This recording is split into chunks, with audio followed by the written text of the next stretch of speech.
ये कहानी है अनुरुद्ध कुमार पांडे की, जिनका जन्म 30 मार्च 1969 को कानपुर में हुआ। एक ऐसा 13 वर्ष का बच्चा जो आज हमारे बीच महान संत प्रेमानंद बाबा के नाम से जाने जाते हैं, जो बचपन से ही दुनिया को अलग नज़र से देखते थे। जहाँ बाकी बच्चे खेलते थे, वहाँ उनका मन केवल उन्हीं सवालों में उलझा रहता। वो अक्सर ये सोचते, माँ भी एक दिन चली जाएगी, पिता भी एक दिन छोड़ जाएंगे, तो फिर अपना कौन है इस दुनिया में। इन छोटे छोटे सवालों ने उनके अंदर एक बहुत बड़ी खोज जगा दी। एक रात उन्होंने अपनी माँ से कहा था, मैं कल घर छोड़ दूंगा, मुझे संत बनना है। माँ ने उनकी बातों को मजाक समझा और मुस्कुरा दी। लेकिन सुबह होने से पहले जब पूरा घर सो रहा था, वो अपने माता पिता का आशीर्वाद लेकर चुपचाप घर छोड़कर निकल चुके। चलते चलते एक छोटे से शिव मंदिर में जाकर रुक गए, जो उनके घर से कुछ किलोमीटर दूर था। कुछ घंटे बाद उन्हें भूख लगने लगी, लेकिन उन्हें किसी से मांगना नहीं आता था।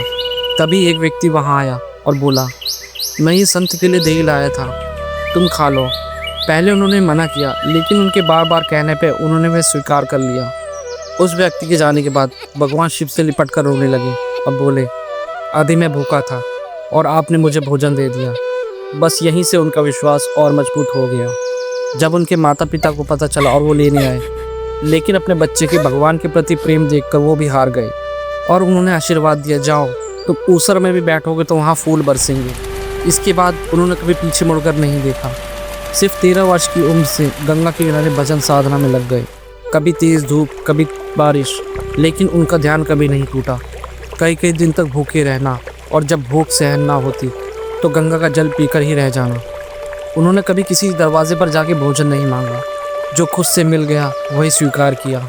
एक दिन गंगा किनारे बैठकर वह भगवान शिव का ध्यान कर रहे थे। तभी उन्हें भगवान शिव के दर्शन हुए। बड़ी बड़ी जटाएं, हाथ में त्रिशूल। यह उनके जीवन का एक दिव्य क्षण था। समय के साथ उन्हें वृंदावन लाया गया, जहाँ उन्हें राधा रानी की लीला का अनुभव किया और वह पूरी तरह प्रेम में डूब गए। अब उनके जीवन में सिर्फ एक ही नाम था, राधा राधा। लेकिन उनकी परीक्षा भी खत्म नहीं हुई थी। एक दिन उन्हें पता चला कि उनकी दोनों किडनियां फेल हो चुकी हैं। वे परेशान हुए, मृत्यु से नहीं बल्कि इस बात से कि अभी उनका भगवान से मिलन पूरा नहीं हुआ। वो एकांत में जाकर रोए और वृंदावन छोड़ने का विचार करने लगे। तभी राधा रानी ने उनका हाथ थाम लिया और उन्हें रोक लिया। और आज वही 13 वर्ष का बच्चा हमारे बीच प्रेमानंद महाराज जी के रूप में है, जिनसे करोड़ों लोग प्रेम करते हैं। जो लोग अपने माता पिता की बात नहीं मानते, वो उनकी एक झलक से बदल जाते हैं। आज उनके दर्शन के लिए हज़ारों लोग रात को खड़े होते हैं। कभी कभी भगवान तक पहुंचने के लिए सब कुछ छोड़ना पड़ता है, और जो छोड़ देता है और वही भगवान से मिल जाते हैं।